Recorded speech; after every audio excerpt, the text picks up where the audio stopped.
Hey guys, I'm Matt from Podcast Spot and welcome to week 28 of the Premier League review. If you're new to the series, what we do is we take a look at the past set of Premier League results, we take a look at the Premier League table and we finish off by looking at the top goal scorers. So here is the past set of Premier League results. These games were played on Saturday the 24th and Sunday the 25th of February 2018. And you might have noticed that there are only 9 games this week. That's because it was supposed to be Arsenal versus Man City, but the exact same fixture is taking place in the Carabao Cup final, so they will play their match on Thursday and I will cover that next week. Also, next to the games are the talent in the video, so if you want to hear about a specific match, just go to tab next to the game and just about other crap. But without further ado, let's get into our first match. We start with Liverpool versus West Ham. Liverpool deservedly took the lead in the half-hour mark when Emre Can got Liverpool's 100th goal of the season. Liverpool had been attacking for all of the first half with chance after chance coming their way, but they got the lead from a set piece as Mohamed Salah whipped it in, and there to glance his header into the corner was Emre Can. And Liverpool doubled their lead 5 minutes in the second half when that man Mo Salah got another goal in this extraordinary season. This goal is all down to the hard work and determination of Alex Oxlade-Chamberlain as he refuses to give the ball away despite there being a solid 4 defenders around him,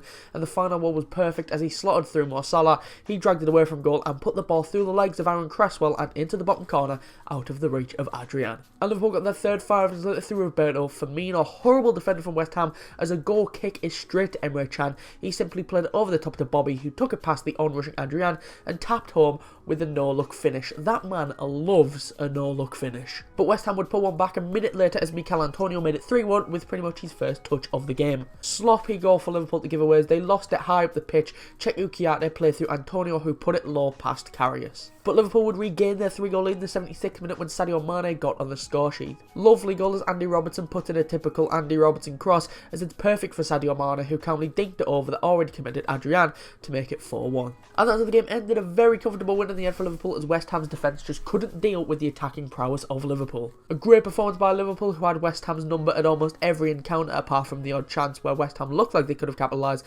But with this result, David Moyes continued his horrible run at Anfield as he has never won a game at Liverpool's stomping ground, and the Cop moved up to second with Manchester United still to play. And we went to Brighton versus Swansea. Brighton got the perfect chance to in the 17th minute when they rewarded a penalty when Glenn Murray was fouled in the box by Mike van der Horn and the ref pointing to the spot. Glenn Murray also stepped up to take it as he sent the keeper diving and put his penalty down the middle. And Brighton doubled their lead in the 70th minute when Glenn Murray got his and Brighton's second of the game. Lovely passing from Brighton to carve the Swansea defence open for Jose Izquierdo, pulled it back to an unmarked Glenn Murray, who smashed his shot home for his 10th league goal of the season. And Brighton pretty much wrapped the game up 2 minutes later when they made it 3-1 through Anthony Knockaert. Pascal Gross with the assist for this one as he found Knockaert on the left hand side and he slotted the ball home at the far post with the outside of his foot. But Swansea got to go back in the 85th minute when Lewis Dunk inadvertently put the ball into his own net. Brighton will be disappointed to concede as Tammy Abraham's shot takes a deflection off of Lewis Dunk. It wrong-footed Matty Ryan into the Brighton net and went in. The shot was on target, but it did go down as a Dunk own goal.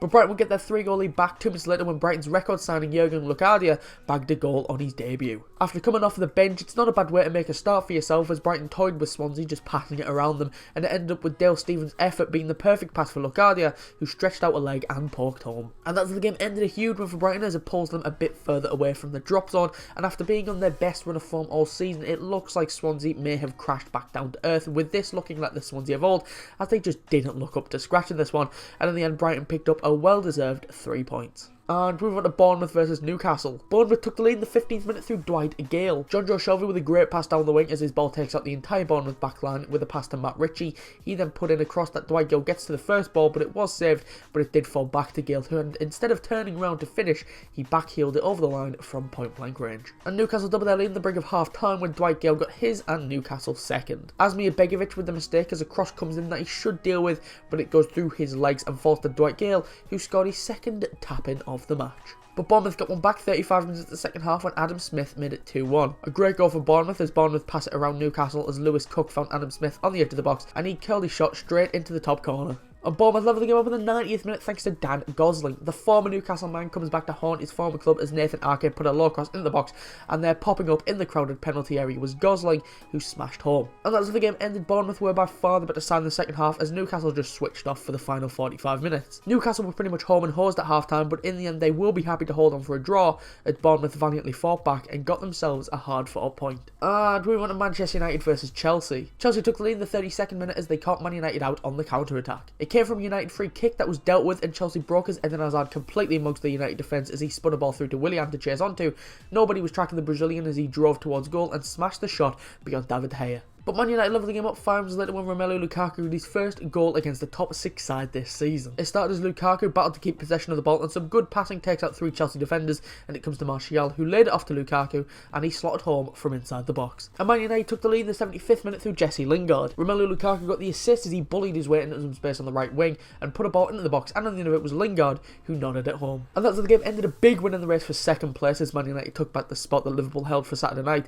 Lukaku played well in this match, getting not only a goal but a good assist as well. Chelsea looked quite poor in the second half, and I'm not sure why, but they took Hazard off when it was 1-1. Quite a bizarre decision, and who knows, perhaps Hazard could have made the difference as Man United picked up a win over one of the other big 6. And we went to West Brom versus Huddersfield. It was a dire first half with no chances for either teams, but one team would find the breakthrough 5 minutes at the second half when Huddersfield took the lead through Rajiv van La Pala. It was a sloppy goal for Huddersfield to score as the ball was rolled across the West Brom area, clipped the heels of Craig Dawson and landed in the path of Van La Pala, and he sort of scuffed the shot, and it wasn't the best of strikes, but it was right in the bottom corner and out of reach of the keeper. And Huddersfield doubled their lead 10 minutes later when Steve Mooney made it 2-0. It came from a lovely first time pass from Alex Pritchard as he wrong-footed the entire West Brom defence, and Steve Mooney lashed onto it and lifted the ball over the onrushing Ben Foster and into the back of the net. But West Brom would get a goal back in the 64th minute through Craig Dawson, a typical goal for West Brom as it came from a corner that Chris Brunt whipped into the box, and on the end of it rising higher than anyone else was Craig Dawson, and he nodded it home. And as the game ended, West Brom fans are growing more and more frustrated with their manager Alan Pardew, and a couple of months ago with Tony Pulis in charge I would have bet on West Brom being safe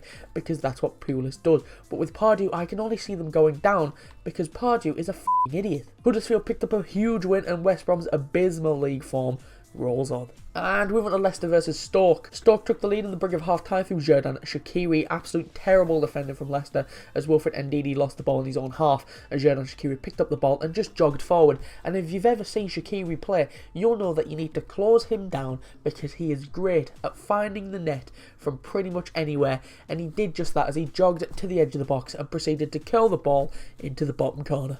But Leicester levelled the game up in the 70th minute thanks to a Jack Butland own goal. Awful moment for the goalkeeper as Mark Albrighton drilled the ball into the box and it's straight at Jack Butland, but he can't properly get it as it bounces off of him and into his own net. And that the game ended a good point for Leicester as they were the second best team in this match, and if it wasn't for that Butland error, they would have lost, let's be honest. Butland did pull off some great saves in the match to keep the game level for Stoke, but he'll be disappointed not to keep a clean sheet in a game where they should have won. And we went to Burnley versus Southampton. Burnley took the lead in the 65th minute through Ashley Barnes. A very scrappy goal indeed as the shot was well saved by Alex McCarthy and the ball just pings around and falls to Ashley Barnes, who put the ball home. But Southampton leveled the game up in the 90th minute through substitute Manolo Gabbiadini. Guido Carrillo put the ball into the box and there popping up with a very late goal was Gabbiadini, who rescued a point for the Saints. And that's how the game ended. Nothing else to really add to this one. It was quite a dull game and it looked like it was going to end 0-0 for the majority of the match because neither team was performing up to scratch, and a draw is definitely the right result. And we went to Crystal Palace versus Tottenham. Tottenham were pretty much all over Palace in the entire game, but they just could not find the net. I like what Jack says. It was like there was an invisible force field around the Crystal Palace goal that was just keeping Spurs out. And it did look like Palace were going to hold on for a massive point that was until the 88th minute when Tottenham took the lead through Harry Kane. Came from a corner that Christian Eriksen put into the box, and popping up at the back post was Harry Kane, who nodded home despite Hennessy getting a hand to it. And that's how the game ended, Palace parking the bus from pretty much the start, and it was all about Tottenham trying to break the deadlock. Dele Alli, here we go, dived, and yet again he dived, and seriously FA, why aren't you doing something about him? He's been booked for diving twice this season, replays have caught him out another 4 or 5 times. It's not like you have no evidence, or it was just a one-off, you're just not doing anything about him. Why? Ban him! Ban the But Tottenham did pick up the win and they did deserve the 3 points, but not you, Dele Alli, because you're a little rat. And finally, we've got Watford versus Everton. Very boring game this one, hardly any good chances for either team, and it was favourite to end 0-0, but we finally got some action in the 78th minute when Watford took the lead through Troy Deeney. A pinpoint accurate pass by Stefano Okaka which arrived straight at the feet of Troy Deeney, who turned and thumped his effort past Jordan Pickford. And the other game ended, Watford were the better side by the smallest of margins, and a big win for Watford as they picked up a massive 3 points to take them further away from the drop zone. Everton carried on their awful record away from home, with them winning just one away game under Sam Allardyce, and they've only won one away game in their past 22 and haven't kept a clean sheet since Boxing Day, as Watford made sure they didn't keep another one as they picked up a win. So that's all the games I've got for this time. Before we go, let's take a look at the Premier League table and top goal scorers starting off with the Premier League table. Start the top 5, and as you can see, Manchester City are at the top. They didn't play this week, but they'll have 2 games on the next episode. Man United are second after their win over Chelsea. Liverpool are third following their win over West Ham. Tottenham moved up to fourth after their late win over Crystal Palace, and Chelsea make up the top 5 after they were on the losing end at Old Trafford. Moving on to the bottom 5, West Brom are still at the bottom and 6 points behind following their loss to Huddersfield. Stoke are 19th after their draw with Leicester. Swansea make up the relegation zone following their big loss to Brighton. Crystal Palace is 17th after they lost to Tottenham, and Southampton make up the bottom 5 after their draw with Burnley. Moving on to the top goal scorers, as you can see, Harry Kane is on the top after his late goal against Palace took him to 24 goals and 1 assist. Mohamed Salah got a goal and an assist against West Ham that took him to 23 goals and 8 assists. Sergio Aguero and Raheem Sterling didn't play this week, so Aguero is on 21 goals and 5 assists, and Sterling is on 15 goals and 6 assists. And Roberto Firmino made up the top 5 after his goal against West Ham took him to 13 goals